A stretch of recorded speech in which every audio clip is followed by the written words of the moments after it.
Good evening. Welcome to tonight's Freedom Thinking to me. Oh God, let me start again. Welcome to tonight's Freedom Thinking community group.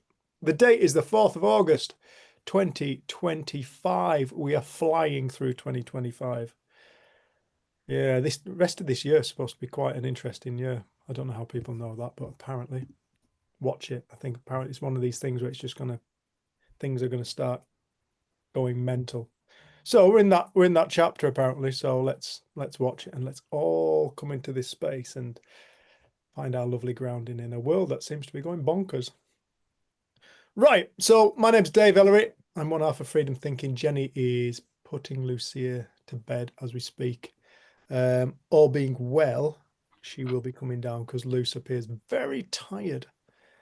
There's a lot of grumpy. So let's. Oh, hey, how are you doing, it, Amy? Welcome, love. Thank you for joining us. So yeah, all being well, Jen will be down in the not too distant future.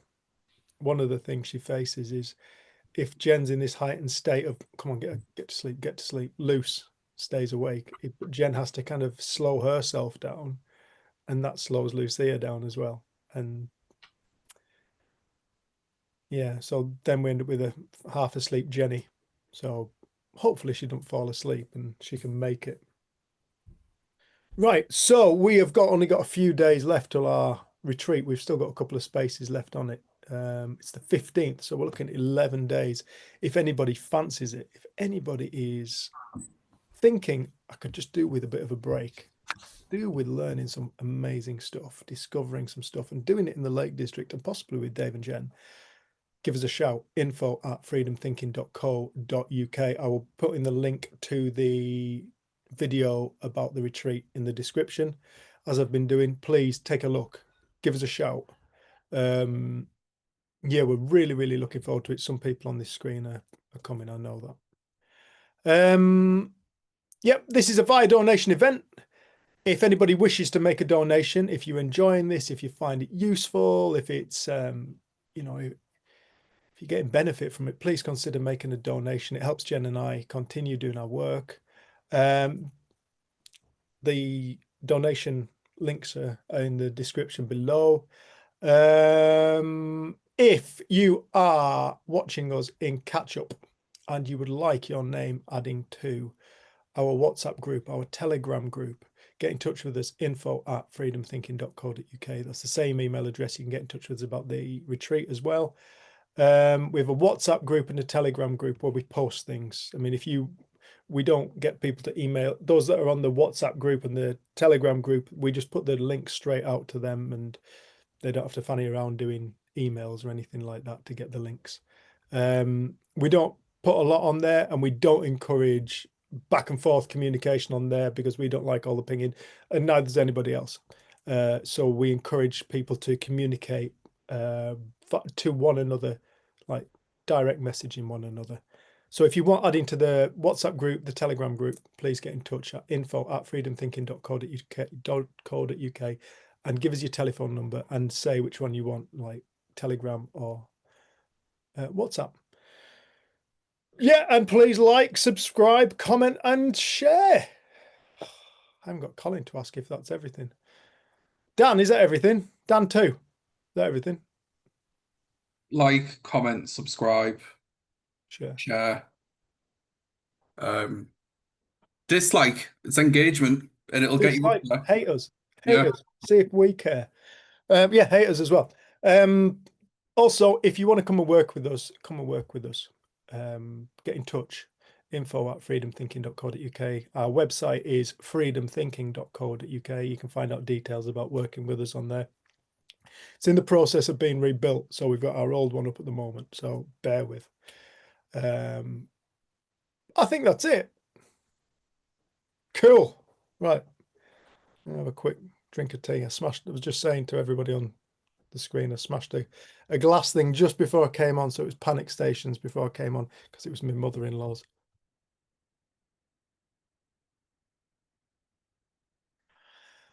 All right. Has anybody got anything they would like to talk about tonight? I'll go off. I'll Dan too. Yeah. Good. Awesome. I was listening to podcast on Saturday, and it was something about like anxiety. I think the main things that they were trying to describe was like anxiety, depression, you know, the things that the doctors label. That it's a state of mind, and it's a um I think we've said it before. It's like they said it was like a channel. It's like a channel that you tuned into. It's a state of mind that you tuned into, where it's should have really listened to it again so I can remember. They said it was a state of mind, anxiety and all of this. The mental health is like a state of mind that people tune in and out of. Um, but I didn't really understand the state of mind statement as such because I thought to myself, are they saying that it's a state of mind as in like an opinion, or are they saying it's a state of mind as in like it's the way that your brain is?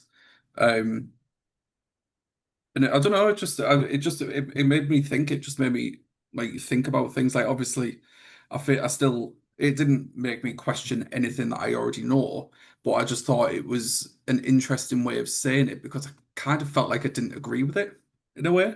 I didn't really like the thought like that they were saying that that's the state that your mind is in because I feel like it was quite a negative thing, but they were saying it as if like, oh, it's okay, it's the state of mind that you're in. Do you get what I'm saying? Like, I feel like it was a bit sort of, um, Yeah. it wasn't really, to me, it wasn't the correct terminology to use, as in that's the state of mind that you're in. But it just sort of made me think because like to me, the state of mind isn't the now, it isn't the present, it's the how you've been, it's the before. It's not the present as such. Well, it's Um, interesting because personally, I see it a little bit differently. I'm not saying I'm right. I'm not saying you're wrong. I'm just saying I see it slightly differently. When I hear the word state of mind, it's the state of mind you're in. When you said that, the first words that came to me were the level of consciousness that you're in, your frequency of consciousness that you're in is the thing that is determining whether you're in anxiety, whether you're in depression, whether you're in whatever it be. It's your frequency of consciousness. It's your level of consciousness. That's what I hear in state of mind. And if you think about mind can mind can literally be anything. I mean, mind is the most phenomenal, mind-blowing thing. Mind can become anything. So your state of mind is what state? What is a state? Well, a state is the I want to use the word state to describe the word state. The form. It's the form that the mind is taken in any given moment. So your state of mind is the form that the mind has taken in any given moment. Bearing in mind, mind is infinite. Mind is an infinite thing. You can have infinite forms, infinite thought creations. So the state of mind would be when I hear that would be, well, your state of mind is the form that your mind is creating. And in the form that mind is creating, you have an experience that you call, this is just how my life is, that you call your life. That shows up as, this is just how my life is. So, yeah, if you don't like those words, Dan, cool. Absolutely cool.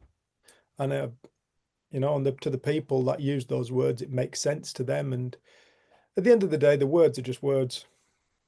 I don't think Just about it. It's mental, isn't it, that we don't think about like everyone has their own version of how something's said or what someone said because it's played on my mind since I heard it. But now that you've said that, I'm just like, oh yeah, fair enough. It's like it's their vocabulary, isn't it? It's the way that they describe.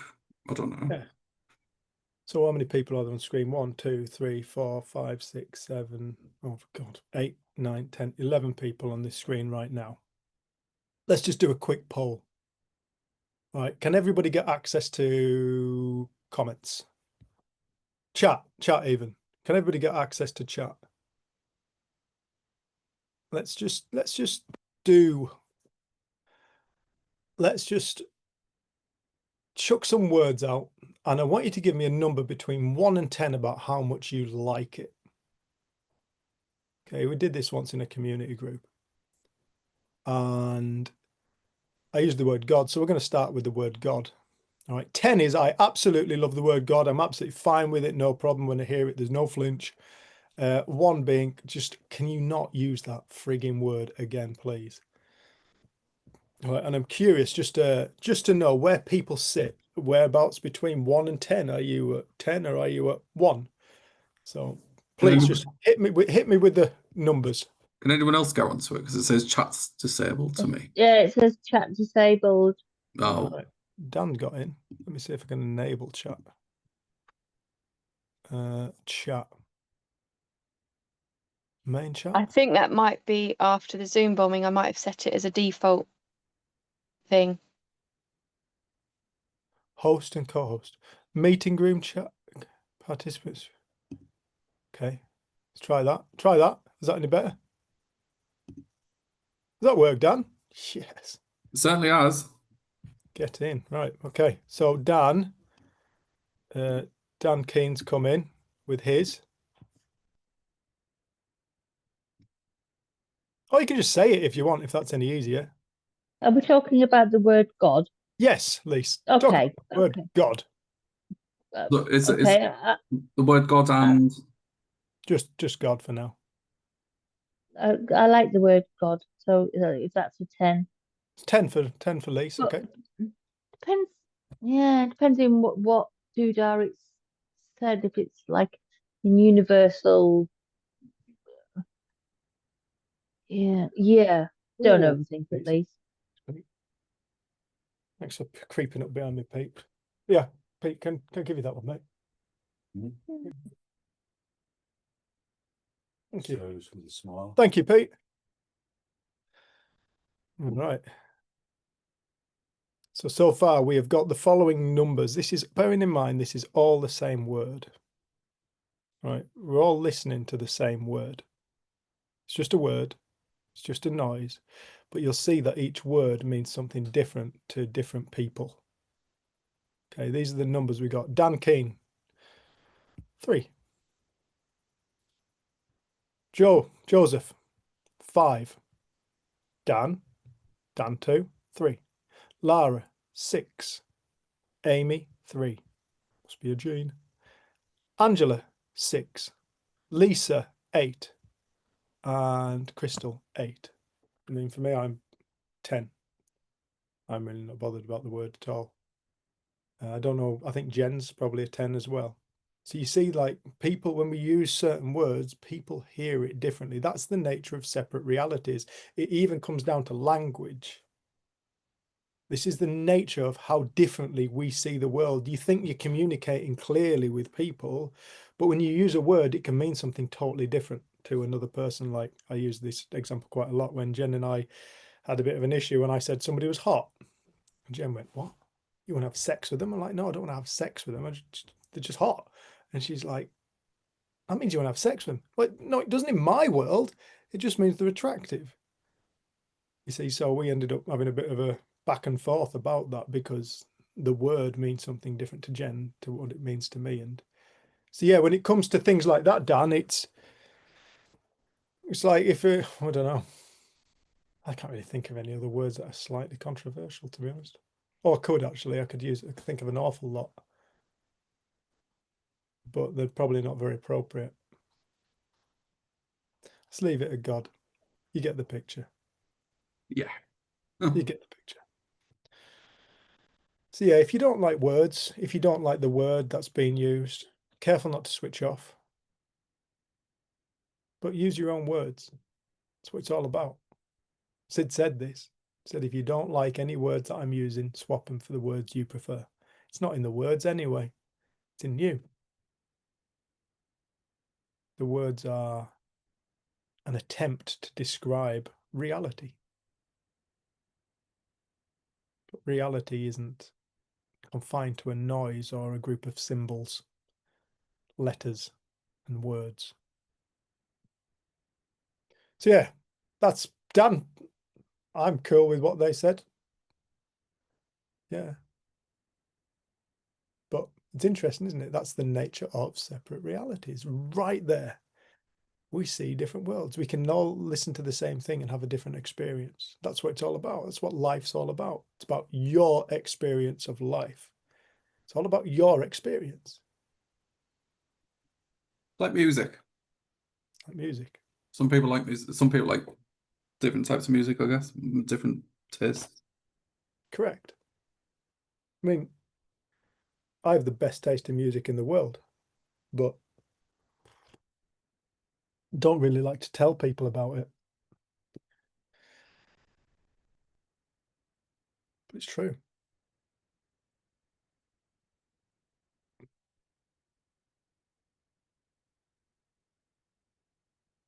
It's quite a humbling thing, you know.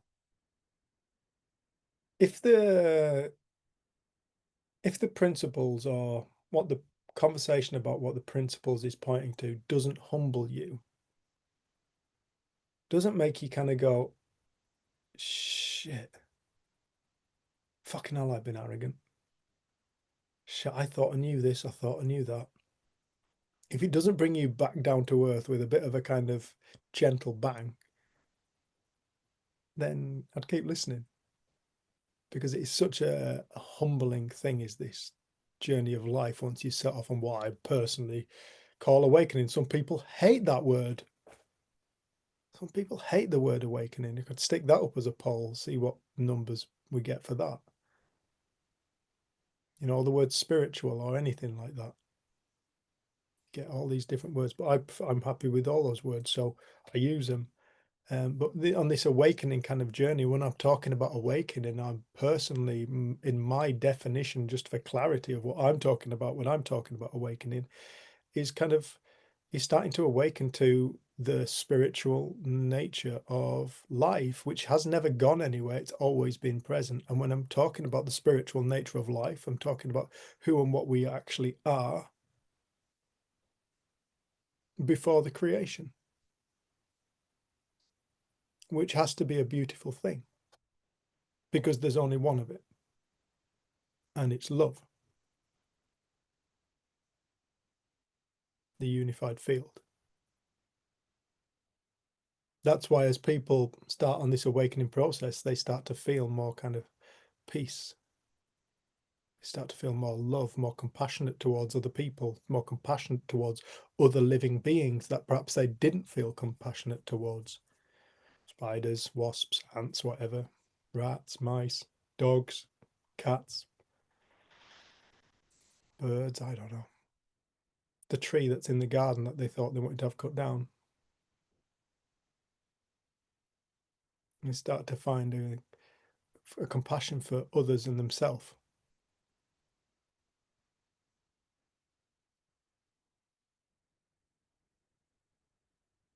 Because we start to see life less through the ego's eyes and more through the soul's eyes. More through the lens of truth over the lens of dualistic illusion. That out there makes me feel like this.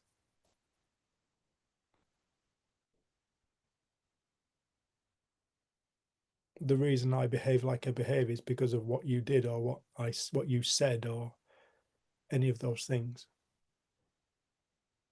We start to see life more through the eyes of the soul. We become less judgmental, predominantly. Or if we do, we catch ourselves and we're like, well, there we go again. Not a perfection model by any means. It really isn't. This isn't a perfection model. It's not that you become more spiritual when you start awakening. You don't become more spiritual. You just become aware. That's it. And that awareness is ample. Because wherever awareness is, experience is. So if we have greater awareness into the spiritual nature of who and what we actually are, that's what our experience is going to be more in alignment with that, which is actually what everybody's looking for, but most people don't know it.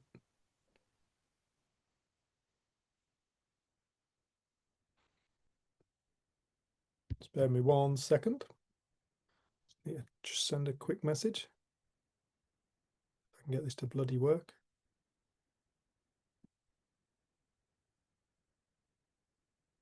How to do it? Can't.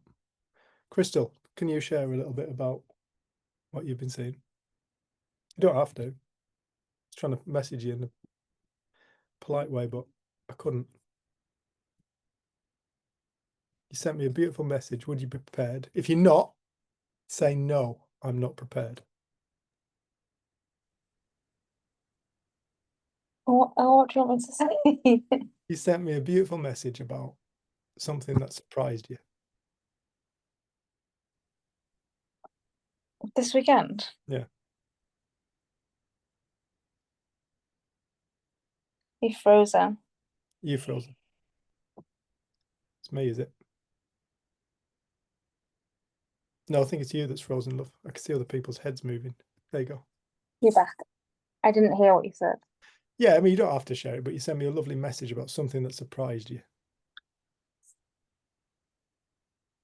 This weekend? Yesterday.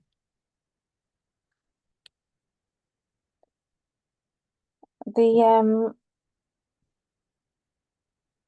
I was surprised that it just snapped out. I snapped out of it. Yeah. But that was when I was out running. Yeah, can you talk a bit about that? Yes, I was out running and This girl, by the way, she runs 190-mile races. once. She did it. 190 miles. She's an animal. Thanks. Yeah, I was out for a run yesterday, and I was finding it really hard, like tired. I mean, breathing was hard. I was getting really grumpy, just completely in my head about it. Just what I'm so unfit. I'm never going to be able to do this race in September. What's wrong with me? Blah blah. Had we stopped. I was with my husband, and we stopped. I was crying. I'm just feeling horrible, and then just literally snapped out of it. I don't know why. I don't know what I was thinking. I don't think anything particular happened. It's just all of a sudden. I looked up, I guess, and saw where I was running, and it was amazing.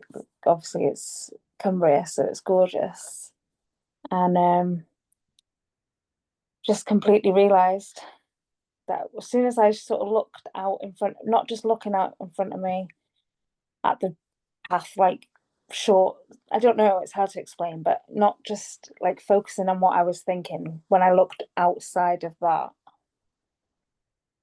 then it all fell away, and I felt much better after that. Just complete, like, it was still hard. I still felt tired. It was still just one of those runs that just felt hard, and the ground was wet, so it was like extra energy sinking into bog. All of that was still there, but just in my head it changed. Did the run change after that? I know it was more energy, like more. I know it was Yeah, energy. it completely changed. The run changed. It was still the same, like with energy and stuff, but just my perception of it and my enjoyment of it completely changed. And what did Rich notice? Yeah, because I wasn't crying.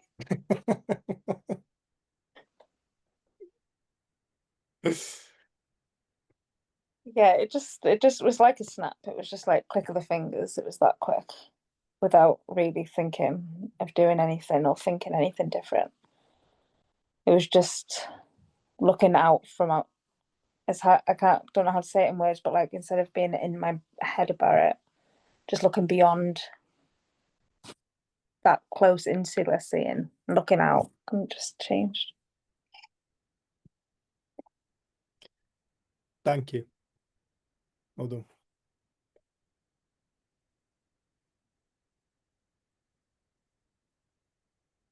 That's another characteristic. It's when your experiences come and go much quicker. You find that it's not that personally. I mean, in my personal experience, it's not that I don't go into some mad creations of reality that I'm experiencing. It's not that I don't get pissed off about things. It's not that I don't feel victimized by things. It's not that I don't occasionally go into worry about something, or the idea I could do better, but once you're onto the trick of life, once you're onto the trick, and the trick is that you are creating it, you're creating reality. And once you become aware that you're creating reality, it's like sometimes you can pull yourself back and go, oh, I don't have to do that today. I see where this is going. I know where this little path leads. It's not good. I'm going to pull myself back. And other times, like Crystal was just describing, it leaves. It's there one moment and it's left. And you're like, where's that gone? Then you start to realize you get to have a first-hand experience of the energetic nature of who and what we are and what we create. You realize it's energy you're dealing with. If that was a brain pattern, if that was something in physicality, could it possibly change that quickly? I don't think the physical dimension moves at this like that. Not in physicality, not in the physical body. Even messages sent from the fingertip to the brain take a second or something. You put your hand on something hot, it takes you a little bit of time to register. Oh yeah, that is hot. You can put your hand on it first and it doesn't feel hot. You're like, oh yeah, that is hot. It takes a little bit of time, but you can go in and out of experience like that. Why? Because it's a spiritual thing. It's an energetic thing. It's a thing that exists outside of time, space, and matter. Mind.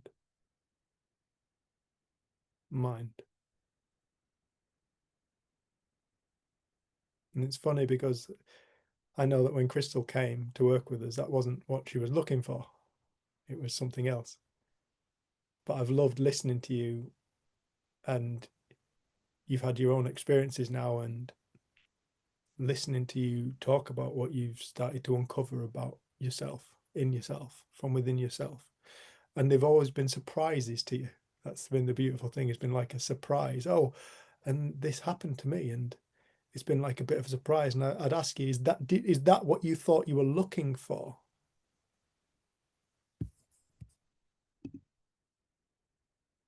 And the answer was no. No, because we think we know what we're looking for, but when you start to find it, you realize that what you've been looking for was something that you couldn't even conceive of with your intellect. And it's who and what we are before the creation of form, or before the creation of this reality that we're experiencing, that we call our life, because everybody on earth sees a different reality, as most people on this screen are aware of. Everybody on earth sees a unique expression of reality. That's why everybody's different. That's why we all have our own preferences, our own dislikes, our own little quirks, our own little foibles. It's why there's arguments in the family. It's why there's war on this planet, because we all see a different reality, but every single one of us thinks that our reality is the truth. We think it's real. We think our reality is real.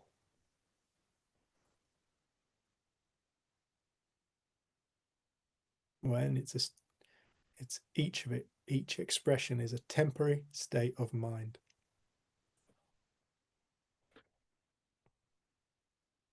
A temporary state of mind.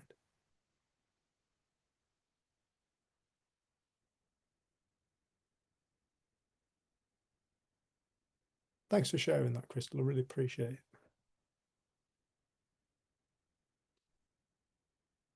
That look. I've seen that look so many times. I somehow seem to get away with it. It's kind of like Wendy. All right. Does anybody else have anything they want to talk about?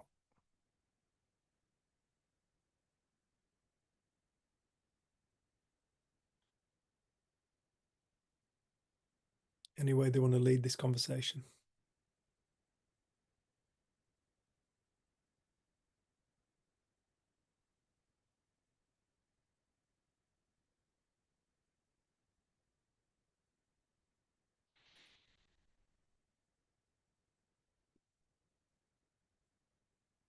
Ange, is there anything that'd be useful for you, love?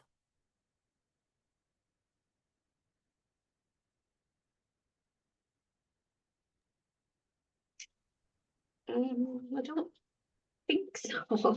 No, all right. Nothing I can think of offhand. Cool. No problem.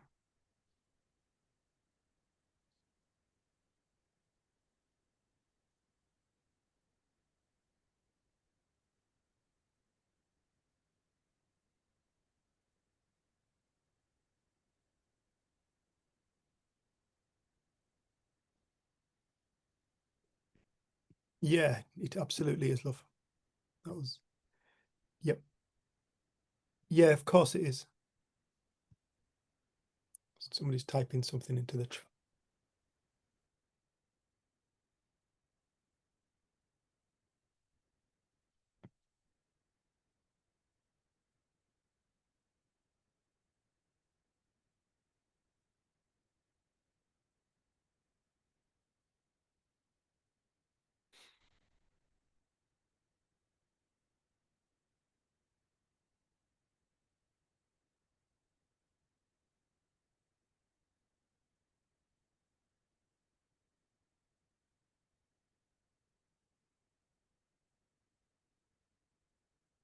Lise, I'll come back to the message in the chat.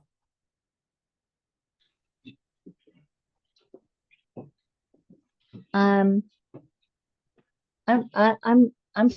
struggling with the narrator, the commentator, the storyteller, the tour guide. That seems to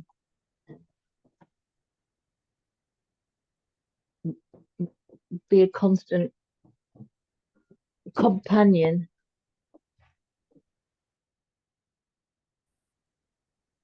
And I wonder if is it just me? Do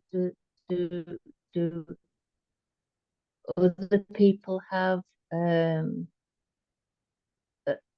the narrator or the tour guide that seems to follow them round some days?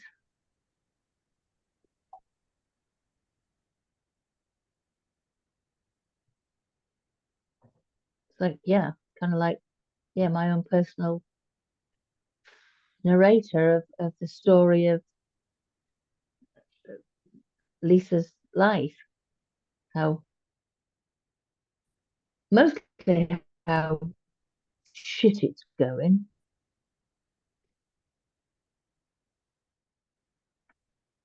But it's like caring and all the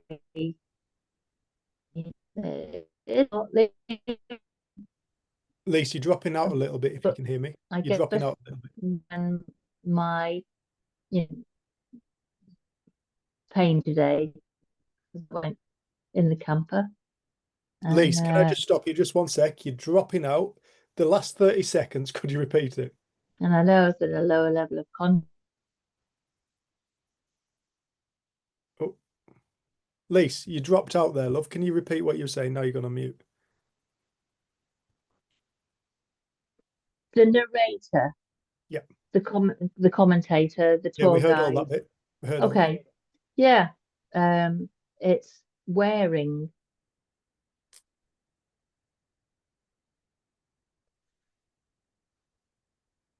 Okay. I know it's just thought, leave it alone, step aside. But flipping Yeah, out. that statement there, it's just thought. that can be seen on two levels. Mm. That can be seen as a tool, which will be an intellectual process, or it can be seen for truth as an expression of truth. But if it was seen as an expression of truth, you wouldn't then need to create a separate identity for it all, as in the tour guide, the commentator, the narrator, all these things. You create this thing like you have a narrator. You are the narrator. It's you. There's no separation in it. It's you doing it to you. Oh, I'm a pretty crap one. I'm a Well, pretty crap tour guide. that's something you like to tell yourself. That's something you tell yourself. But as long as we create identities for thought,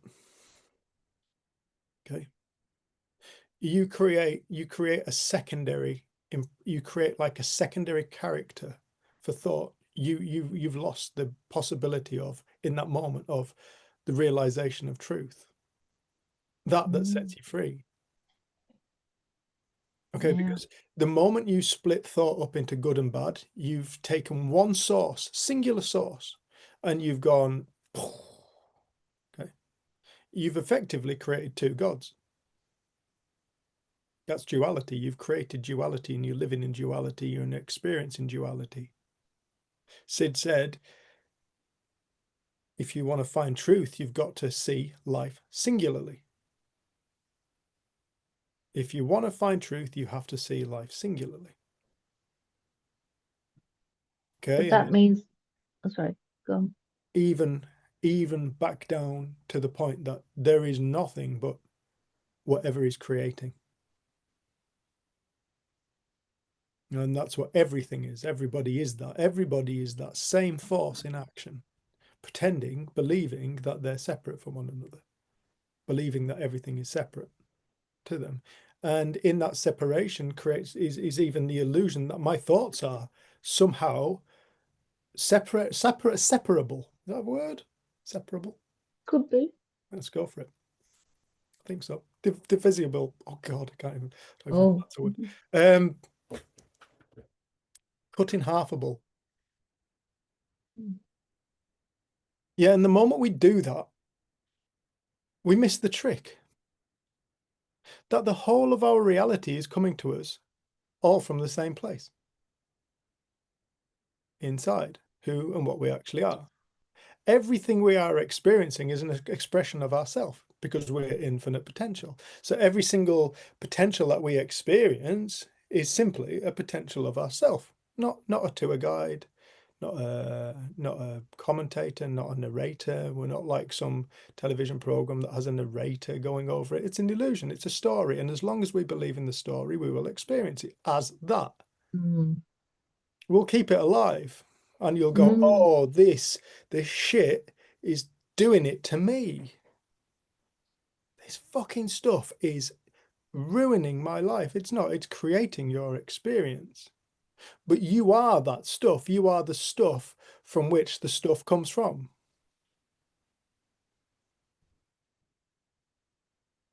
And as soon as we start to wake up and realize, oh,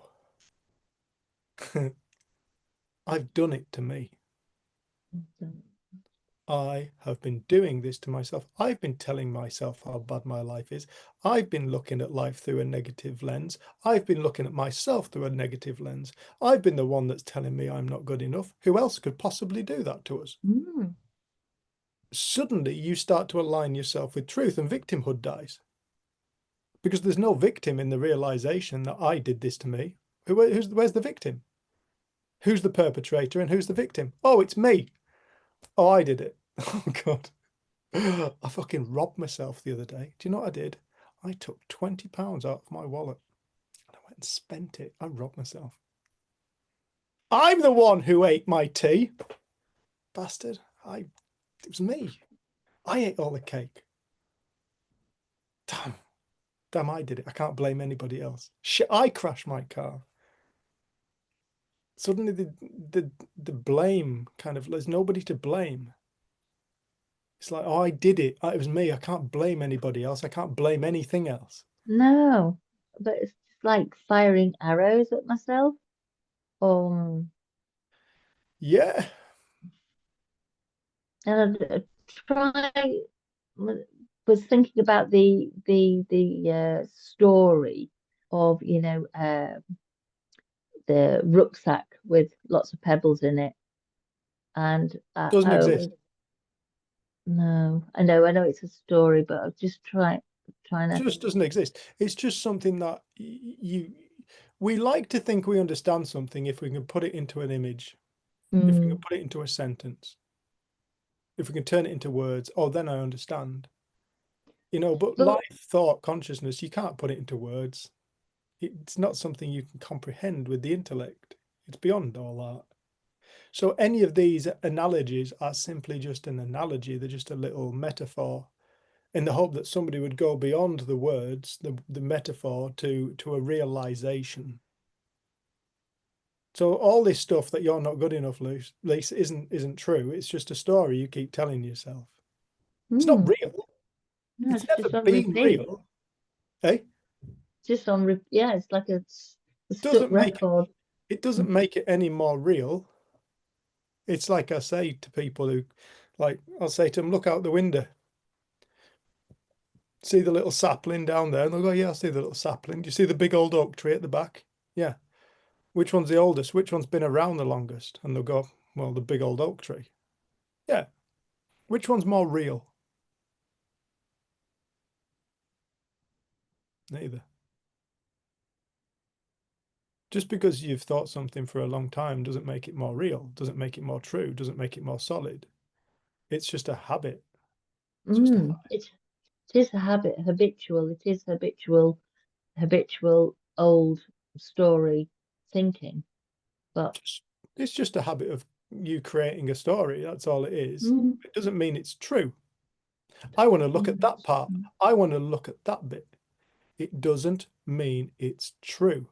Yeah. That's the bit I want to look at, Lisa. I don't want to look at your story because your story is not true. Why would I want to concentrate all my attempts at talking about your story? Why would I want to talk about something that isn't true when I could talk to you about something that's true? Yeah. The truth is, it's not real. It's not true. It's not a fact. It's just something you create. Yeah. That's a fact. Yep. I'd be looking for truth. And when I look through life, I try my best to survey life through the lens of truth.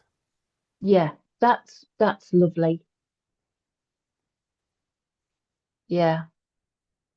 You see, now, right here, right now, you've forgotten your story.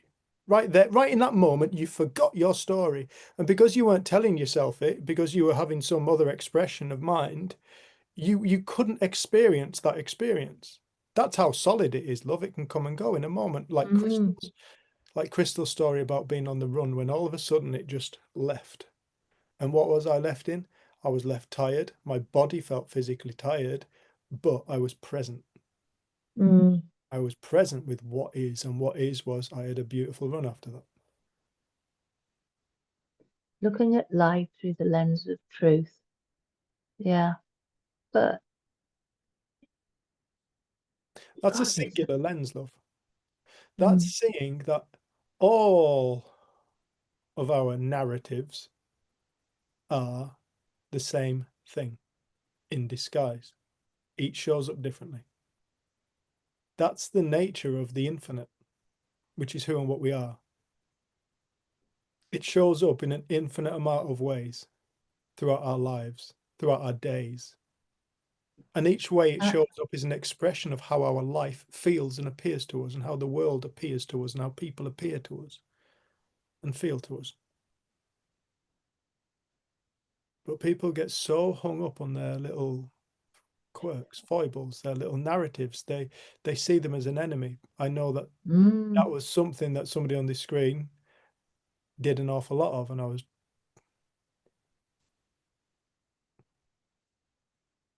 And until we reach that point where we kind of go, I'm done with this story. I'm done with talking Done with it. shit. I'm Yeah. done with Probably talking not- shit to myself. Yeah. Until we reach that point, we Yeah. continue to do it. Yeah. Yeah. I'm just well done with it. All right. We'll start to have a look, Lise. Start to have a look at what's true, and start to, wherever you focus your attention, you will get an experience.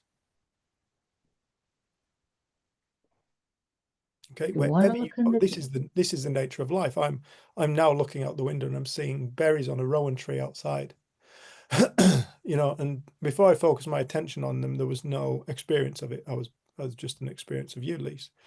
But now when I focus my attention on and all I'm doing is shifting my attention. I can shift my attention at will. You can shift your attention at will.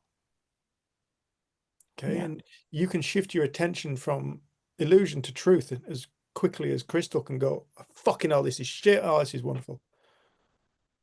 Yeah. Okay, because it's not happening to you. It's coming through you, from you, as you. It's all you. It's not an enemy. But it feels like an enemy. No, no, no, that's the character you've created for it. Mm. What if it wasn't an enemy?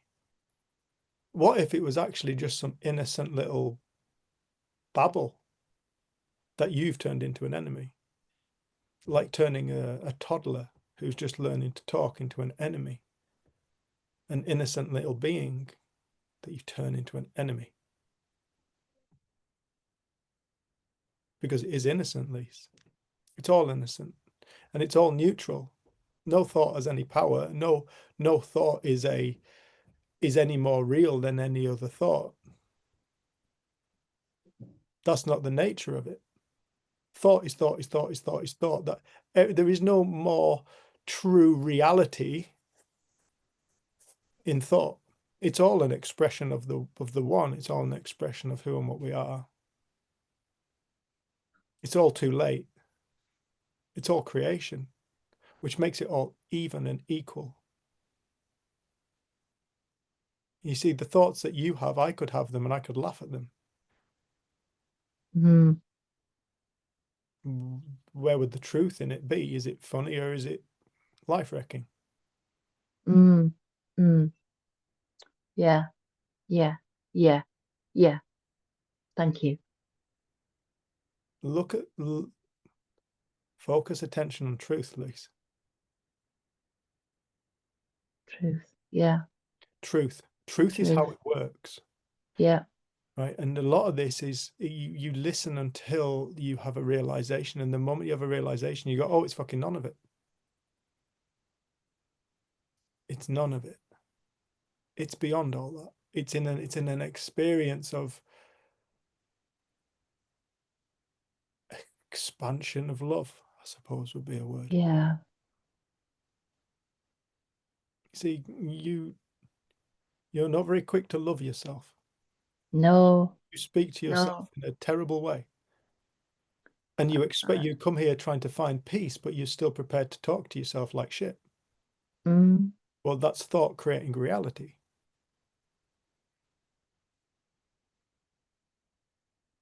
Yeah. Stick with truth. That's all it is. It's the same as every other experience you've ever experienced. It's the same force. The same force is creating your joy. The same force creates your insight. Yeah. I do come here for like a couple of hours of peace of mind, peace to, Yeah. yeah. Just Yeah. But what is happening when you do experience that peace is you're focusing your attention on truth. Not my truth, not my words or anybody else's words on the screen, but you're dedicating a couple of hours to looking in the direction of what's real as opposed to what's illusion. Yeah. You see, the more negative you are, the more you are getting lost in the illusion. The more you are creating unreality. But then we start to think that reality is something serious. when in actual fact it's the least serious of all realities because it's the least truthful, it's the most illusory. Mm. If it's not Yeah. love, if it's not love, then that's us being mesmerized by a reality that is so out of alignment with who and what we are. Look for love. Yeah. I know, and I spread so much love over the weekend with Muslim families, Chinese families, Indian families, getting them to learn that dogs are safe and stuff. And it was just so beautiful, the connections, and just so beautiful, taking the time to teach them about, dogs, and so beautiful. And then I just come back and just like, I've just go back to like talking to myself like a piece of shit. And Yeah. yeah, I've just created those beautiful things. Ah, Well, put it this way. If you were genuinely a piece of shit, you couldn't have created that beautiful experience. no, But I the wouldn't have fact that taken you the can create time. that, yeah, so the fact that you can have that beautiful experience suggests to me that you're not what you tell yourself you are. Tell yourself you are. How could you be? If you were that terrible piece of shit that can't experience a nice life, how could you possibly create a beautiful experience like what you experienced? Yeah, I'd stick with truth, love. stick with truth. Better go and put the tea out. Love you, love. Love you loads. Thank you. I'm just going to go to Amy because, Amy, do you mind if I read this out? Is that you can just give me a thumbs up on the screen or thumbs up, or how do you give a no? Don't know. There's a hand up. I'm guessing the hand up. Now that could mean stop. It could mean High five. it could mean high five. Could mean go for it. I don't know. Right. She'll be okay, Dave, you can. High five. Go for it. Cool. Jen has just arrived perfectly just in time for this. We're just starting on this bit here. Right. So do you want to read it or do you want me to read it? Oh, you can read it. I'll read it. Just around anxiety being thought. I struggled with this in the past because of the physical feelings. I gather everyone has a different lived in experience because of an analogy of a football game, of all things. Two opposing supporters having very different views of one football game, despite them both experiencing the same game, and I can apply reason with that when I feel anxious. But I just wondered what your thoughts were on the physical symptoms. Why do we get them when the thoughts are just thoughts? Do you want to go with that? Yeah. Cool. She's in the hot seat. It's funny that we say thoughts are just thoughts. And I think this is something I remember doing a retreat once, and the whole retreat was based around it. It's not just thought, it's all thought. And I think our whole experience of life comes to us via thought. So we don't know the difference if something's actually happening or we're just imagining it. So we get the physical sensation. Like I can get totally grossed out by the thought of maggots. I can get the full body experience to the point where I gag if I think about it too much. Like I just cannot bear them. You find them fine. So I know that that's thought, but I still have a physical experience of it. And I think it points again to the fact that our whole lived experience is thought. And I think sometimes we think we can think our way out of something. But I think it's the recognition that that's how all life comes about. And sometimes we're going to have uncomfortable feelings that we label anxiety. But I remember it being said on one of the courses I sat in early on, if you put down what anxiety feels like as a sensation in the body, and then you put down what it feels like to fall in love for the first time, or just when you've just met somebody, they can be very similar sensations. Yeah, like excitement. If you didn't have a label, you're going to do a bungee jump or something. But we have all of these ideas of a feeling that we don't like, and then we label it and we objectify it. And I think for me in my own life, it's been so helpful to see that it's all just a flow of experience, and we're going to have all kinds of experience in this life, and it's not right and wrong, and you don't have to pay it so much attention. Even down to the, you know, the character. We'll just talk about that with Lise. You know, like the character that we create for the experience that we call anxiety. You know, we create a character for it. Like, what is the feeling of anxiety without the character? What is it?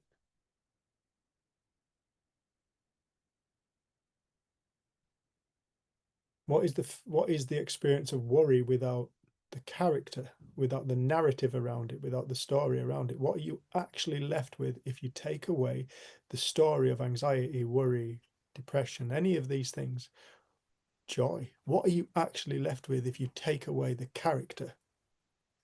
If you take away the narrative about it, what are you left with?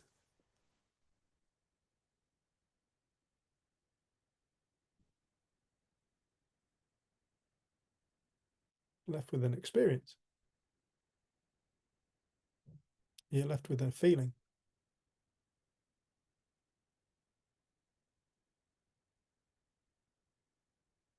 And then what we do is we create narratives around it, and some of these have become quite socially kind of permeated our society, some of these beliefs around things like depression and anxiety and this and that, and we've kind of somehow come to the conclusion that they're an illness, that they're wrong, that we need to be, they're a medical matter, in fact, that they're a medical matter.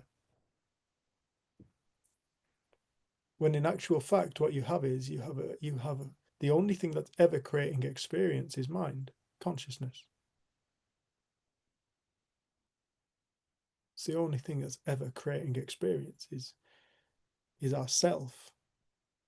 And just like I was saying to Lise just then, you know, you're not always in anxiety. People aren't always in anxiety. Nobody's always in depression. I always love when I mentioned to your dad that my dad still has a lot of anxious thinking and struggles with anxiety. Your dad was like, what do you mean by anxiety? What do you mean by anxious thinking? And I kind of just gave a few examples, and he went, oh, I suppose, yeah, I feel like that sometimes, like maybe if I've got a big job on, or yeah, I never would have called it anxiety. And it was such a moment for me, because I was like, wow, I've kind of identified myself as has anxiety or anxious thinking so much in my life. And then to have somebody who experiences the same kind of sensation or experience, but doesn't label it as something, it's just a passing experience that they have. It really did something for me in terms of how it's so easy to still categorize and label ourselves as a certain type of thinking and say that's something that we have or that we do, rather than just another expression. Yeah.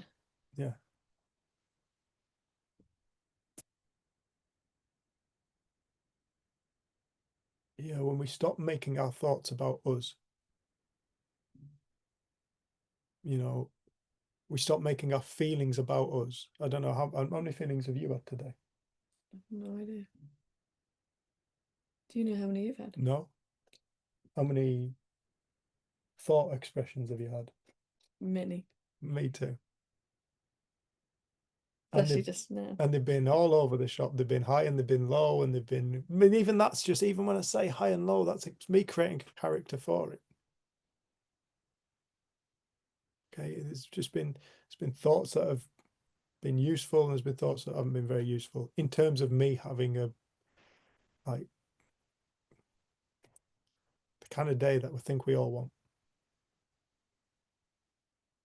But so it's like, well, if that's true, then I know everybody else has had fuck knows how many thoughts today, and they've gone in and out of all different feeling states today.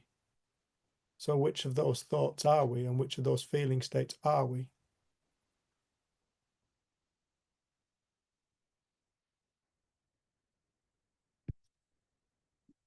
Which ones? And why are we choosing those? Why have we chosen those thoughts and those feelings? What's wrong with the other ones? You know, when you realize you're all of it and you're none of it, you're all of it and none of it. It's a difficult thing for us to get our intellect around, but we are all of it and none of it. We are not what we create, yet it comes from us. Well, if it's come from us, it's a potential that must have lay within. So we're all of it and none of it. I love the way Wendy just keeps loving everything by accident. We're all of it and none of it. And that goes for everybody on earth. So when we say things like, I'm an anxious person, that's not true. You can't be an anxious person. You are an infinite creator being that's taken form in human form. That's what we are. Now, we can create anxiety from that space. We can also create joy. We can also create love for our children and patience for our children.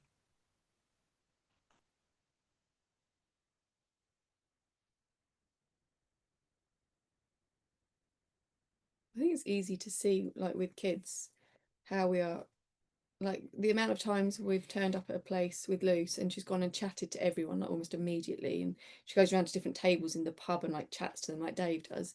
And then other times we'll turn up somewhere and she'll just like put her head down, and then people are like, oh, he's shy, he's shy. And I think it's so interesting because we are, as human beings, we just feel different in different moments and we show up differently, but we're so quick to label it as it being you. Are you shy?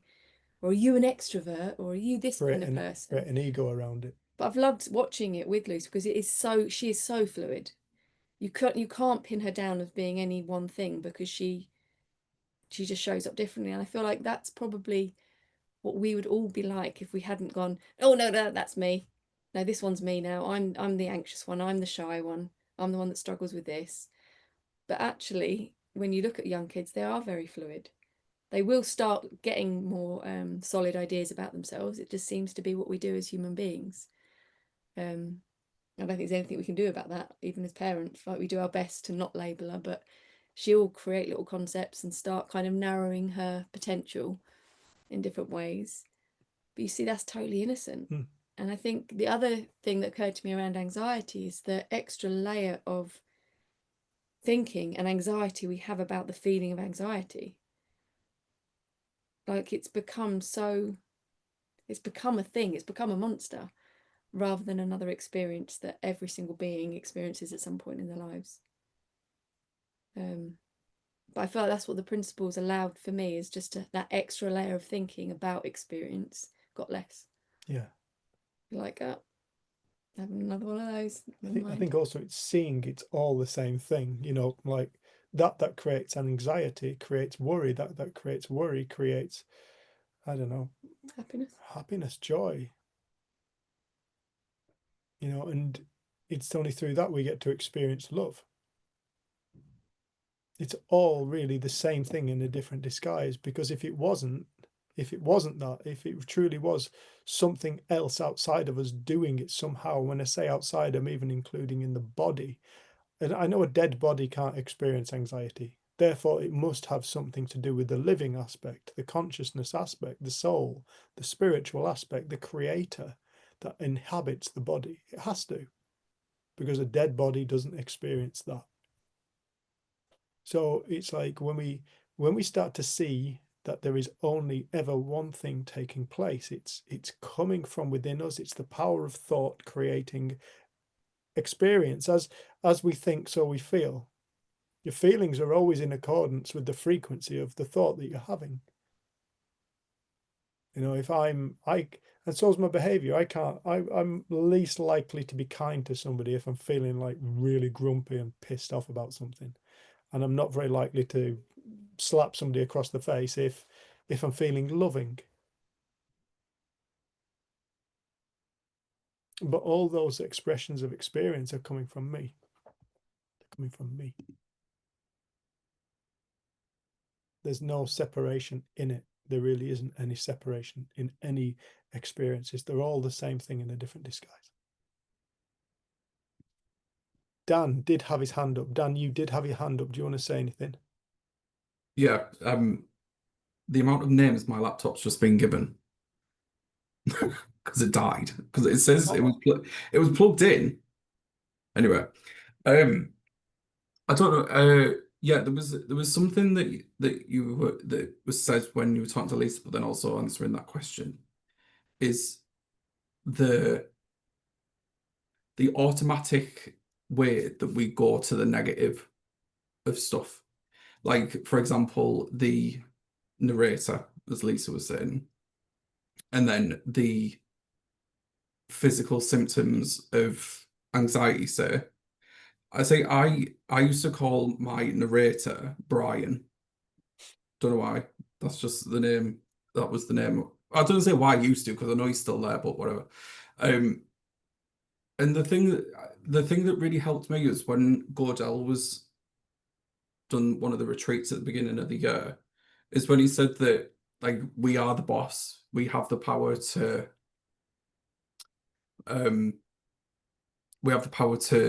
decide what we do with these feelings and thoughts and things.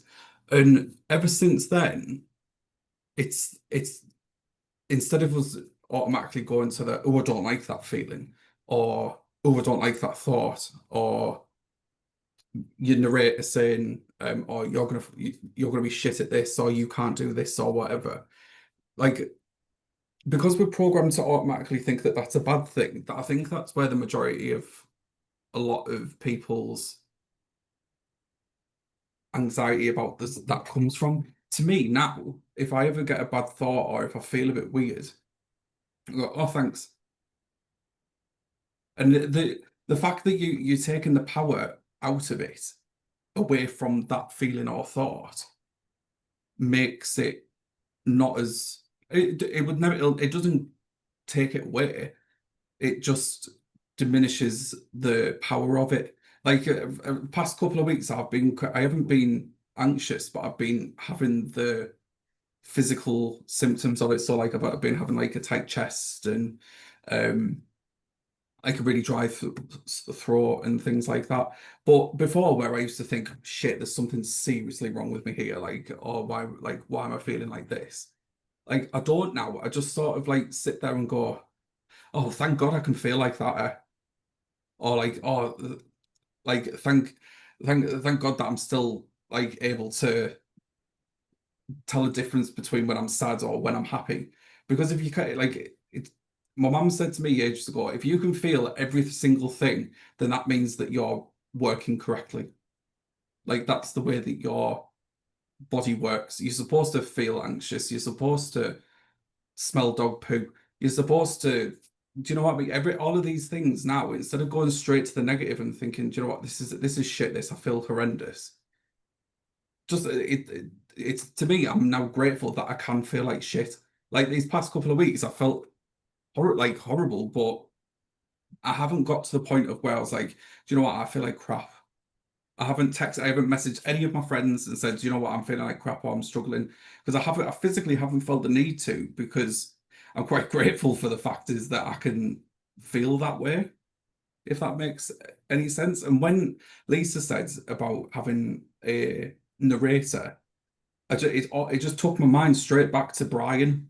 And I thought to myself, I was like, you're a knobhead, Brian. Like, you used to tell me all the time that I couldn't do this, or that if I felt like anxious, or if I had a tight chest, I was going to die, or anything like that. And like I said, when Gordell said that we are the boss, we have the power. If we take that power away from that feeling, what's left?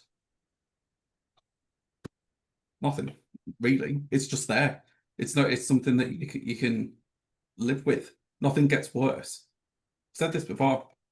See, I'm not giving a shit, not being bothered. It's something that we have to accept. And the fact is that if we can take it into the positive and say, oh God, thank God I feel like this, it just takes everything away from it. And it doesn't last half as long, in my experience. So whoever asked about that. Yeah, that's it. Yeah. Thank you. Love it. Wendy Williams, do you have something to say?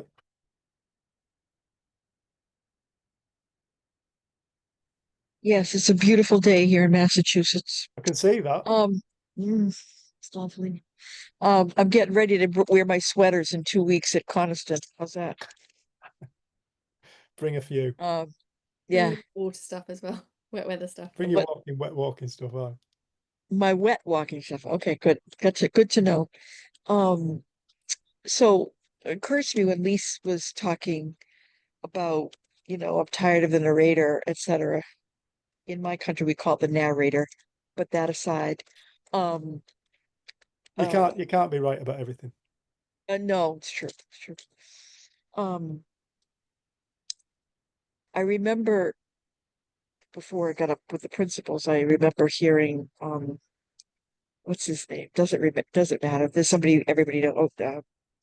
Anyway, and he said, I am so sick of myself. I'm so sick of myself. And he said to himself, who's the me that's sick of myself? Like there aren't two. It's all me. I can't be sick of myself. Who's that person that's okay and that's sick of the not okay part? It's all me. It's all one. And so that struck me when you were having that conversation with Lise.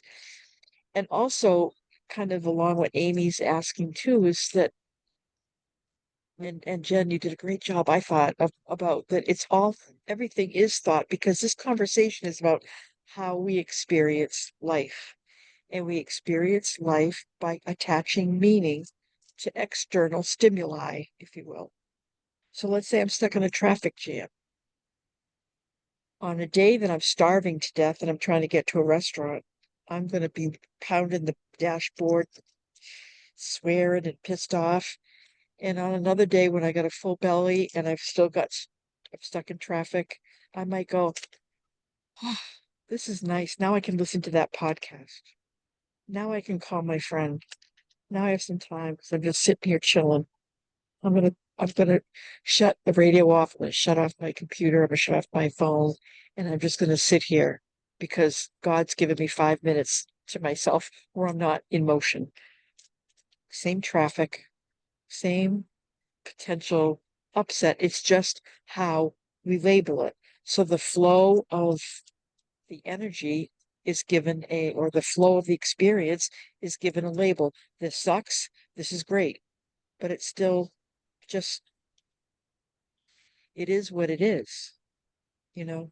And one of my, as a nurse, I used to say this all the time to my patients before I knew the principles. If you're hungry, if you're angry, if you're lonely, if you're tired, you need to slow down and not make any decisions. You need to step off the gas. And you might notice that hungry, angry, lonely, tired spells out halt. Just, you're the boss, as Dan said. It's not time to make a decision. It's not time to make a call. If I'm hungry, angry, lonely, or tired, everything's going to be colored differently than it would be if I was well fed, happy, feeling connected to my friends, and had a good night's sleep. Things are going to look a lot different. And it doesn't mean all four of those things have to be perfectly aligned to have a nice life or whatever. But it's we are the receiver and the perpetrator of our experience. And like Sid said, once we've learned to not be afraid of our experience, it's just going to be a lot smoother. And when we get afraid of it or try to subdue it or challenge it or not be the boss of it, it doesn't work as well. It just doesn't feel good. And I'm so glad to know that I have so much more agency. I would call it agency, free will, being the boss over my own moment to moment experience. I don't have to take it so damn seriously. That's the nice thing, isn't it? Yeah. Yeah. What a gift. What a gift to give ourselves. To stop taking ourselves so seriously. To stop having to be our full-time job or to control ourselves, control our minds. And this is something like people are taught, people attempt to teach people how to control their minds. And it's like, but wherever you say, and when I say this, I'm talking about in like psychiatry and psychology, when people are told to not think about something, it's the first thing you think about. Yeah, But if we're right. trying our best not to think about something, you're thinking about Right. it. You're Right. creating it. Don't Right. think about a ladybird. Don't think about a ladybird. Don't No. think about a ladybird. Your What mind. is a ladybird? I think you'd probably call it a ladybug. Oh, ladybug. Okay. Yeah, but you can't be right about everything, Wendy. I know. I'm sorry. Yeah. And the other thing you said to Lisa, it's reminding me. Thanks, Don. The other thing that you said to there you go, a ladybug, yeah. Ladybug. The latest thing you said to Lisa was the that you know that she can't be a terrible person because she's provided a wonderful experience for the dog people. And you said you don't have to listen to that voice that says you're a terrible person. And it reminded me that if we have children, nieces, nephews, grandchildren who said, I hate you, you're the worst mother in the world, and I'm gonna leave and I'm leaving you. We don't go, oh my God, I'm the worst mother in the world. This kid's gonna move out and never come back. We don't fall into the tragedy of it all. Of We just go, wishful thinking. yeah, right. Right. Depends. Yeah. We just kind of go, yeah, okay, I get it, but you still have to go to bed now. We're the boss. We just, but we don't take it so seriously. And so when you said to Lise, don't listen to that voice inside you that's nanny, nanny, boo, boo, you're no good. That's just, you don't have to. Yeah, don't have to give it credence. We don't have to take it at face value. It's such a beautiful gift. I just wanted to go around and read that point. Some people have probably heard this before. Some people have probably heard it many times. Okay, this is by Rumi, The Guest House. This being human is a guest house. Every morning a new arrival. A joy, a depression, a meanness. Some momentary awareness comes as an unexpected visitor. Welcome and entertain them all. Even if they're a crowd of sorrows who violently sweep your house empty of its furniture, still treat each guest honourably. He may be clearing you out for some new delight. The dark thought, the shame, the malice. Meet them at the door laughing and invite them in. Be grateful for whatever comes, because each has been sent as a guide from beyond.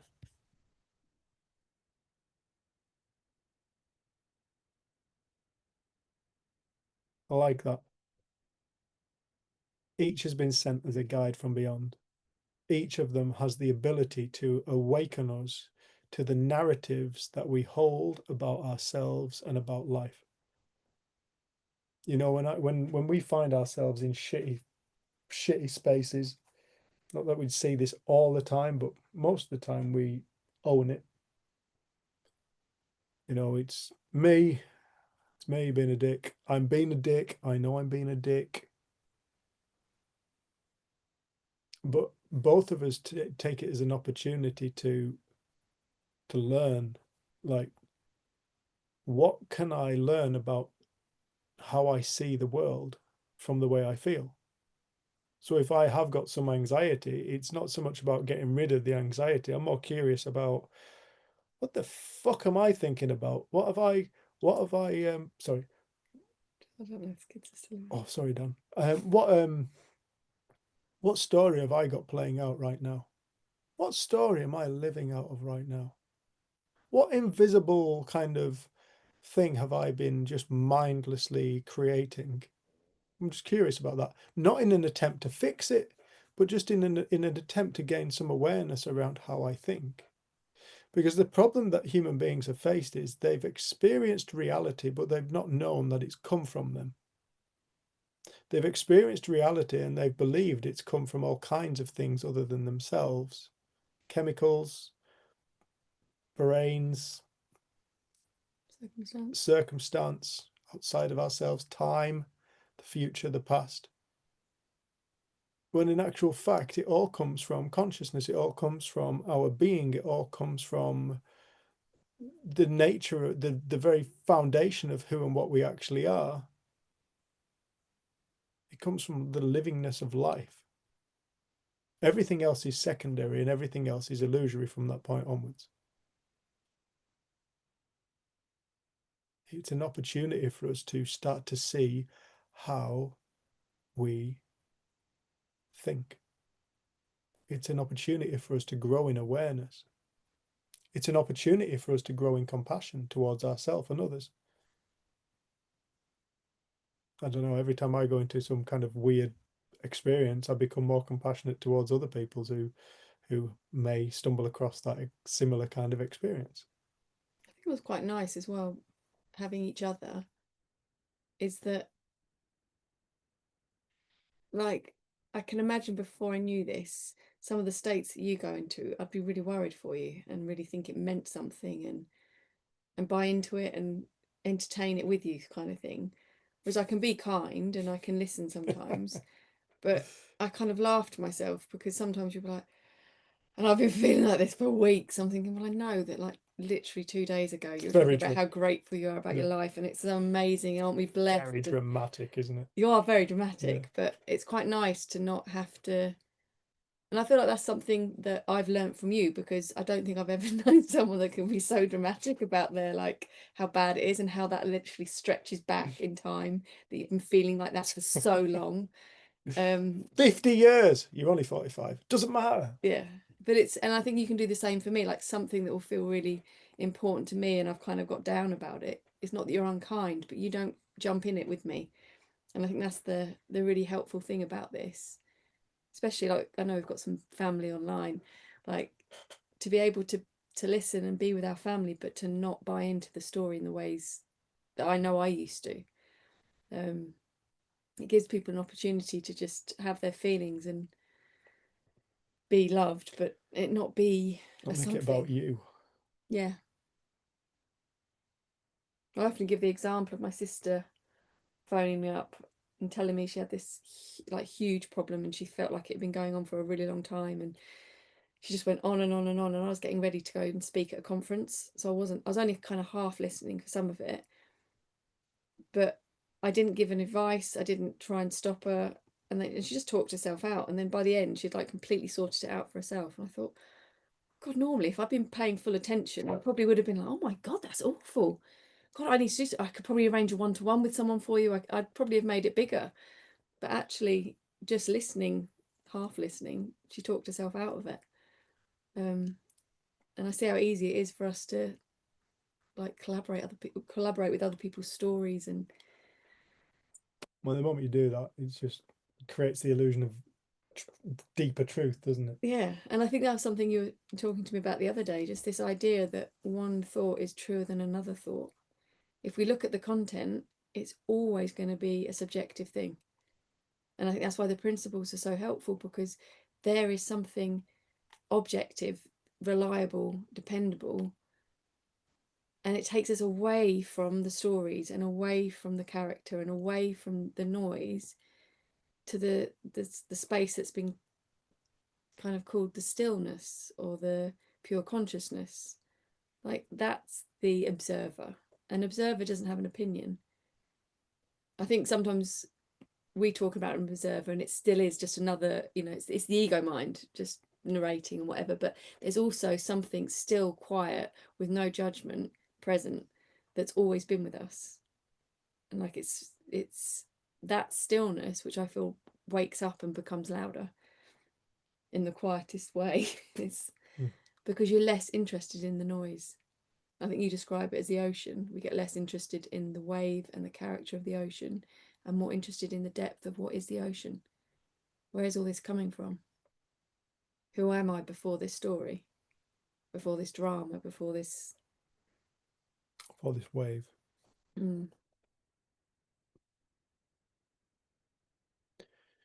It's like, I understand why it feels permanent and overwhelming. It's like when you and I went for that walk. We're down in Essex at the moment, and it had been, like the clouds are just The storm sky had come from. fallen, and it was like just above the tree. Storm had been in all day, piercing it down, absolutely hammering it down. And I mean, Essex is the flattest place on the planet. It's flatter than the sea, I think. And you can see from one horizon to another, you get like from 9 o'clock to 3 o'clock sky. That's the first thing I noticed when I came down here. You have a lot of sky down here. But we went for a walk after that storm, and you said you can't imagine this, because that evening we went for a walk. There wasn't a single cloud in the sky, was there? Wherever that storm was had totally gone. And you could see from like 12 o'clock right the way through back around to 12 o'clock. There was no cloud literally not a cloud in the sky, just the sun. It was bonkers. And you said you wouldn't think he could have this evening like this after the day that we've had weather-wise. No, you couldn't. You couldn't. And you said that's like us, didn't you? Go on, can you say what it was? Just that when you're in the middle of your own mental storm, it feels permanent. It feels like it's always been that way and it's always going to be that way. And I was like, why is that? That why when you're in it, and like I've been around the principles at that point, don't know, 12, 13 years or something. I was like, why is it that I could be around this such a long time, but when you're in the midst of it, it feels so permanent. Even if you've got the thought, I know this isn't permanent, it feels permanent. And then you went, well, because that's all that exists, because we only have this moment. So actually that is all that exists. That is everything in that moment. And It's that's a sum total of reality, right? And yeah. The experience of reality right there, the experience of our life right there is in the moment. It only exists in the moment. So everything that we experience in the moment looks like the true reality. It looks like it's based in time. It's like, oh, it's always been this way. This is just the way it is. It's like that's why it appears dramatic, isn't it? Because that's what we're creating. But once you start to become aware that, I was telling Dan number one here that about a lady that I know that who's been a royal pain in the ass, to be honest, and bless her, she really struggled. And one day she said to somebody I know, she said, "Do you know what I've realized?" She said, "I've realized my feelings aren't permanent." That lady changed just through realizing her feelings aren't permanent. Because she was so afraid of her feelings, she thought that they were permanent, that that one feeling was going to win out and take over her life. So afraid of that, but she saw no feelings come and go. Just if somebody can just see that, then there will be a loosening of the noose around the neck, the noose that they put around their own neck. There'll be a loosening. If you know something isn't permanent, do you really need to fear it that much? And if you don't fear it that much, then hasn't a shitload of suffering been removed from your being, from your experience?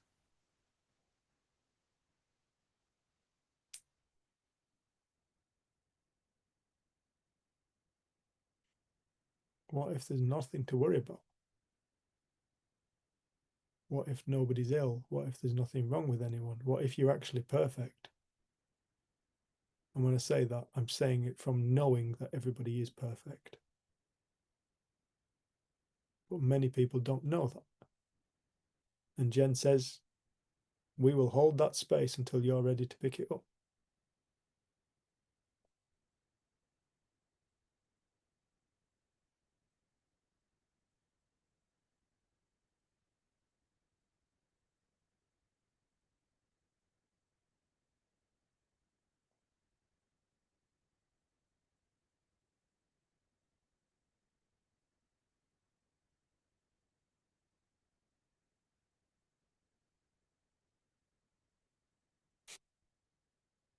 Just thought I'd quite like David Attenborough to be my narrator.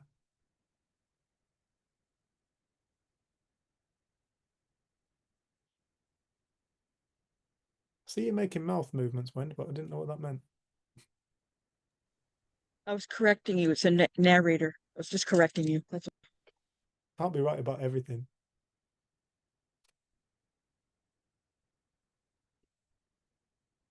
Can only be one person that's right about everything. Yeah. It's not me today though. Oh, It's my only day. you. It's my day off. I passed the baton on to Wendy. the other thing is that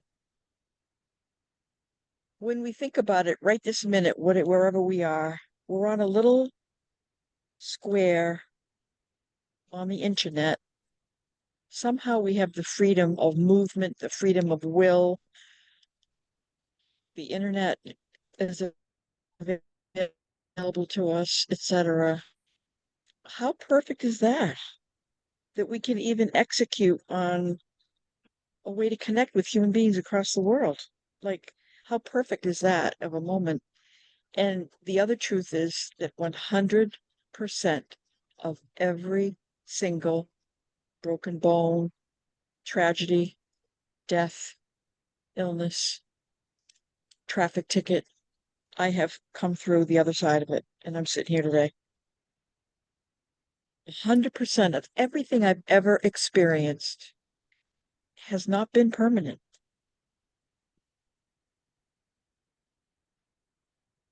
What a beautiful That's cool. reflection. That's really cool to think that nothing has taken me out so far. And how many of the things that you thought were gonna Yeah. happen, you know, that you've thought about haven't actually happened. Oh my goodness. That is the biggest thing that I am so excited about. If I could trade, if I could measure how many hours of my life a day I've gotten back from not worrying about the future, it's Oh, like I owe Sid Banks $5 trillion. Seriously, I do not worry about the future like I used to. Do I think about things? Do I plan for things? Do I say, oh, I really should save more money for my retirement? Yeah, I do. But so I'm concerned, but do I worry? No, I really don't. I I promise, my hand to the Bible, I gave up worrying. No need. What a waste of time. No, do it. I love it. nice, Wendy. Thank you, love.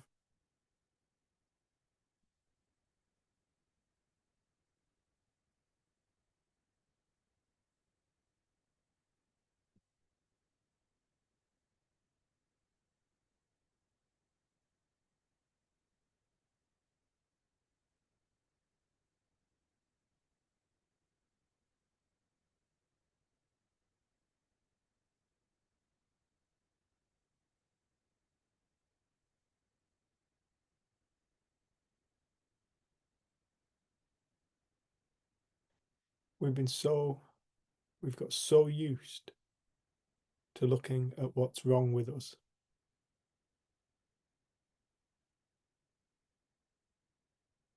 We go looking for it.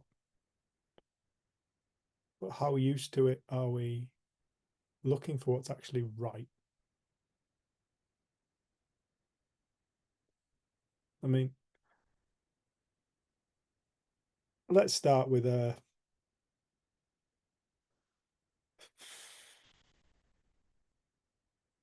mind-blowing thing for me. Here we are. Here we are.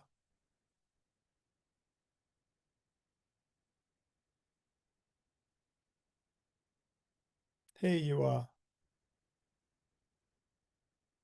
Human being. I say it many times, not one of the human being's great inventions.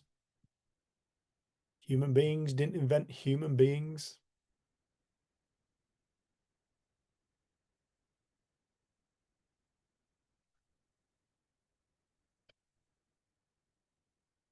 But here we are.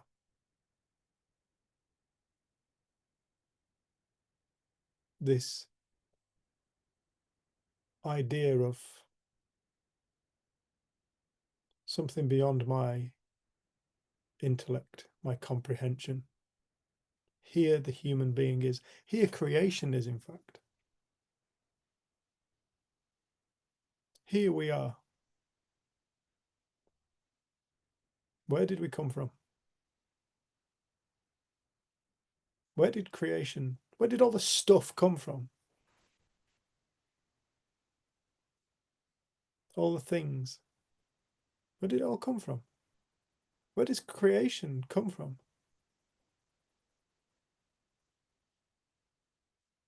It comes from nothing.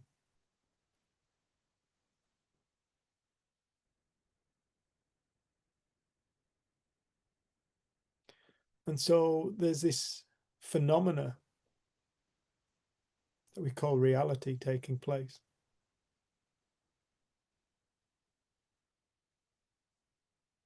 From this mysterious origin. And we are an aspect of that.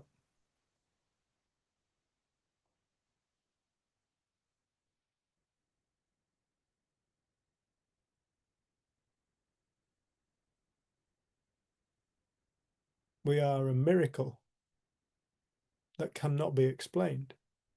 Every single one of us. Even if you're looking into the birthing, the way human beings give birth and are brought about in birth, there's a miracle throughout the whole thing.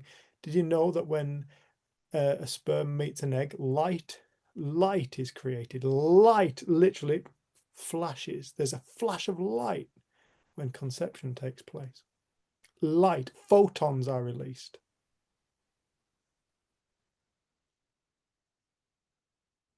So when you were conceived, when your physical body was conceived, there was light emitted. You produced light. You flashed like a light bulb.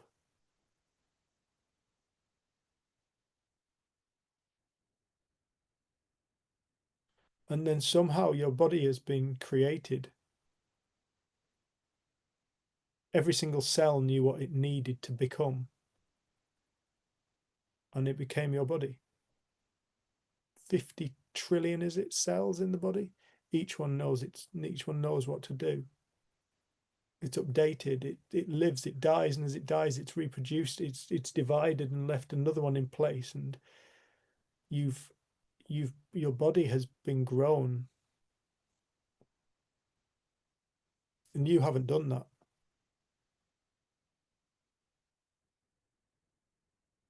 It's something that's just a naturally occurring phenomena. I'm glad I don't have to grow my body. I'd forget. I'm glad I don't have to update my immune system. I'd forget. I'm glad I don't have to beat my heart. I'd be dead years ago. I'm glad I don't have to remember to heal. I'm glad that I can balance without thinking about it and walk. I'm glad I can throw and catch, and I don't have to think about all this stuff. Why? Because we are miraculous events. Every single one of us, we are a miraculous event. And then you go to, oh, and we create reality too. So within this miraculous body is this force that creates an experience of reality.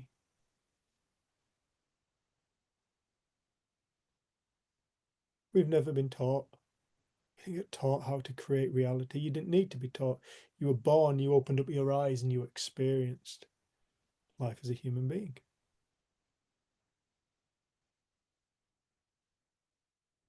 You created identities, you created likes and dislikes and preferences and ideas and things you wanted to accomplish in your life, a bucket list and all kinds of things. We were never taught how to do it. It just happens. The body's made of stuff you can dig up in a field: iron, calcium, water, phosphorus, magnesium, zinc. But it's put together in a way that we can't create.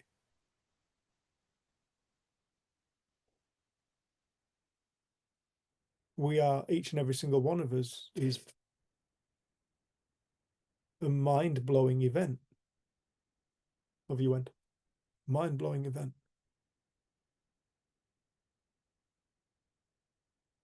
But we get so used to identifying with something less than that. In some cases, much, much less. We forget to look at the magic of life and we get mesmerized by our own bullshit.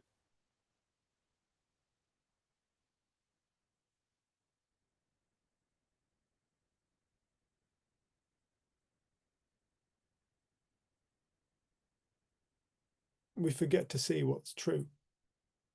And we get mesmerized by what's not true, by what's temporary, by what's experienced, as opposed to looking at the power of, and the magnitude of experience itself, because experience and reality are the same thing. You experience reality, you take away the experience of reality, there is nothing, there's nothing. The two go hand in hand, the two are one.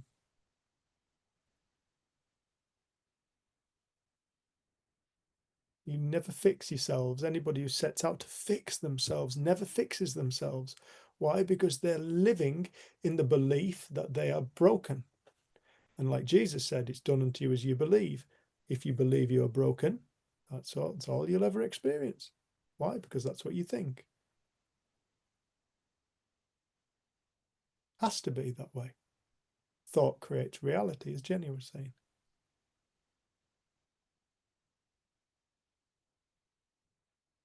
Thought flavors, creates the flavor of how our life feels and looks. It's nothing else, it's thought.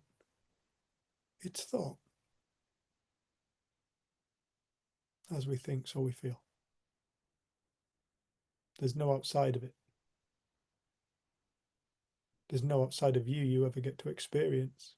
It's your gift of life. You get to come here and be whatever you wish. Experience whatever you wish. Even the experience of experiencing something you don't wish. Because you're infinite. You can experience it in any way whatsoever.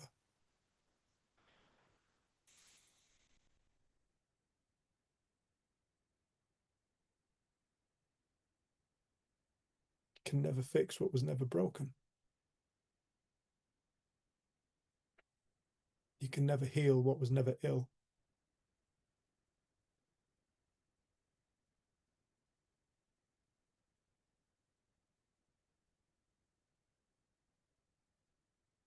With the ultimate perfection, with the capacity to create the illusion of imperfection and live it out as our life, as our realities. It's another potential within from the infinite of who and what we are. We can do that.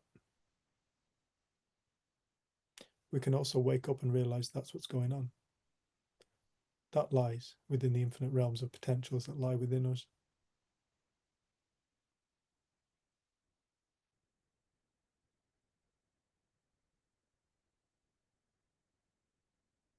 Everybody's already free.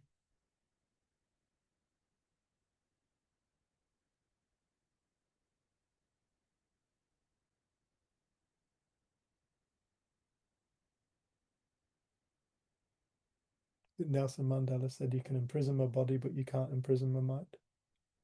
I think so.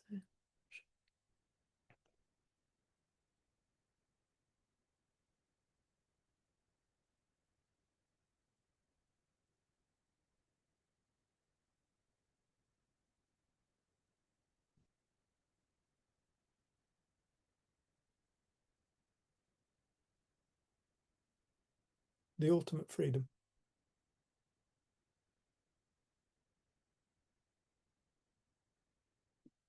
That's what we are.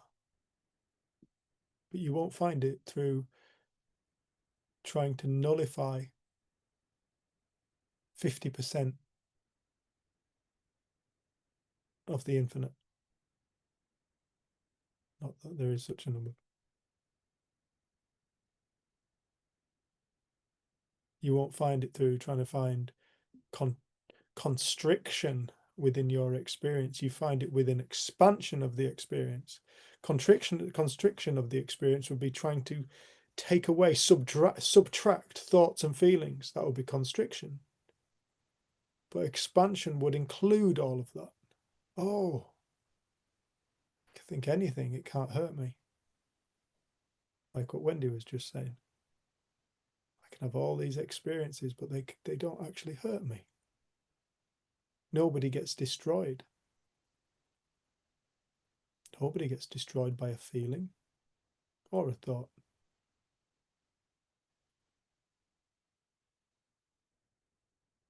And when you realize that, you realize that, well, this infinite being is indestructible as well.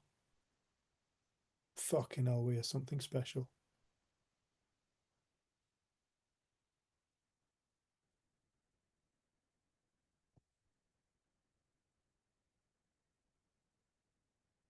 We are something super duper special.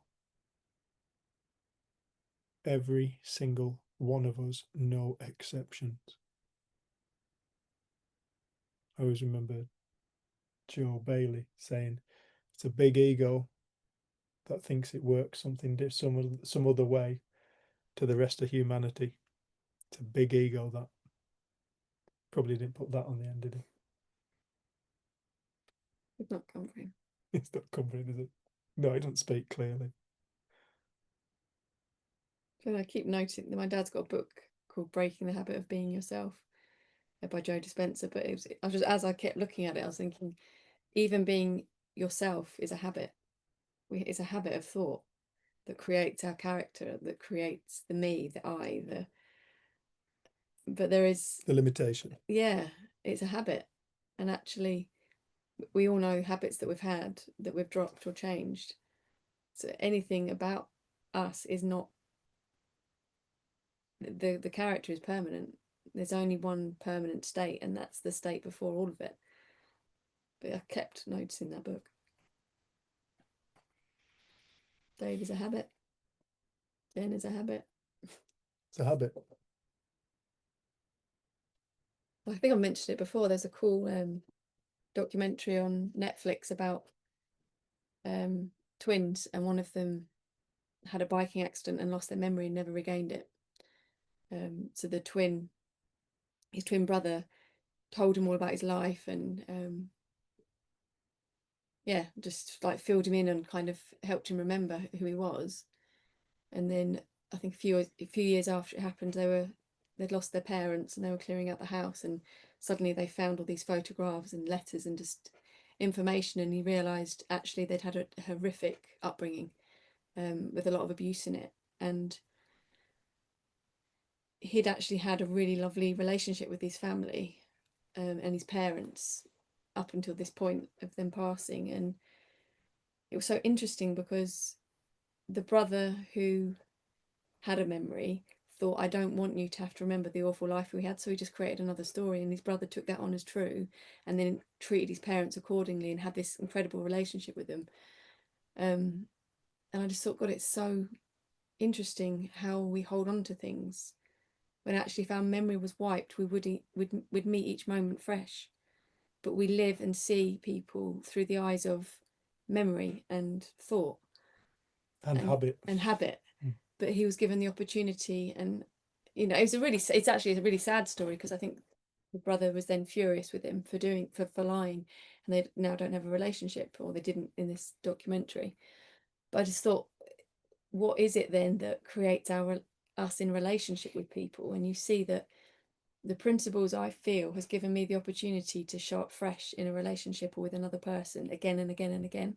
I recognize when I'm speaking to a family member, or like with me and you, I recognize when I'm like, oh God, here he goes again, and I stop listening, and I can pull myself back and be like, no, actually get present. What are you trying to say to me? What version of Dave am I creating? Yeah. And like I've said to Dave, it's weird. I can be on we do long car journeys together or van journeys. And he can go from being like the most amazing husband and we get on so well in my head to being, oh my God, like he's terrible and I can't believe he does this. And like he can go from being like the hero to the villain. And I haven't even spoken to him. I'm literally sat in the same seat, given thoughts occurring to me or memories and that blows my mind that that's our ability and capacity as a human being. That's what a psychopath looks like. Well, Sid actually said we're all schizophrenics. Whatever. But you see that's what we're dreamers. We're dreaming all the time and we're experiencing that dream as true. And the principles I feel in my life has given me, people call it the North Star or an anchor or something that you can keep coming back to. And I think the feeling that you experience is an indicator of where you are in consciousness, where you are in thought. It's a really helpful thing to have in life. And we've made it the enemy. You can't do anything about something you don't know. No, and I think it's like, I love listening to all kinds of talks and I love listening to things that make absolutely no sense to the intellect and I just sort of blows my mind open. But I also love how practical and down to earth the principles are, because there are certain things that start to show up for you in life once you are pointed in this direction that make life easier, make parenting easier, Relationships, everything, like work, anywhere you go. Yeah, and you get to have an understanding of this is true for me and it's true for all, and we get to think again and think again, and we get to reset and refresh. Like earlier on, just as I was putting Lucia to bed, and I was thinking I'll get her to bed and I'll get down and I'll probably be down at group by about 20 past. She's really tired, and I got back into bed and she went, "I've just done a wee in the bed." Oh no! And I was like, "Why?" She went, "I don't know. I wanted to." I said, "All right." I was like, "Well, that's really annoying, because I've now got to change the bed and I've got to do this, and it might have gone through to the mattress." And I sort of had this little rant, and then I went downstairs, put that stuff in the wash, got new stuff, and I went back up and I said, "Right, can we press refresh? Sorry," I said, "if you need the toilet, please tell me. I'll always take you. Can we start again?" And she just sort of laughed and we started again. But before this understanding, I used to get so lost in my stories, and then I'd almost be so wedded to them I wouldn't want to come back from them. Whereas now me and you can do complete 180s. Like, actually, sorry, can we not even bother talking about that? I was being a dick. Can we just come back to the moment? So all of those little things are so helpful. And I think that's why I feel like Sid's initial insight is thought creates feeling. That was his first thing that started this kind of huge awakening for him. And then he realized mind, which he can't put into words, that there is this infinite intelligence behind life. And I feel like having an awareness of this deeper intelligence that knows how to live life, and that we are that, and then recognizing the thought created feeling or the thought created reality, is the same insight, but it will gift you personal insight over and over and over again. So there's one intelligence that will bring us what we need in the moment to live life in a more beautiful way. And I feel like that happens again and again and again. And it's true for everybody. And it was true before we heard about the principles, because we've all experienced it. So the principles is just pointing to what's already true and up and running. But when you have an understanding of it, it makes life a bit easier. Like, I got a flat tire. I kind of know how to change a tire, but not really. So being able to phone you, who does know how to do it, it's helpful to know how something works. I changed the wheel. Whatever. Exactly. It's helpful to know these things.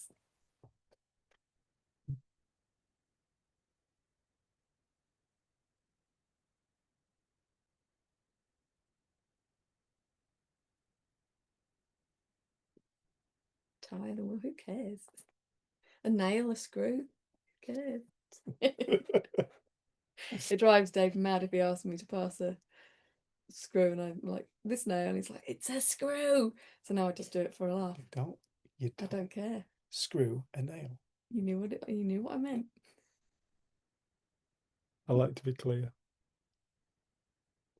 Thank you, Amy love. So Wendy, just before we go, Wendy said, don't know what this was about, but I'm going to read it out. "That's the innocent misunderstanding.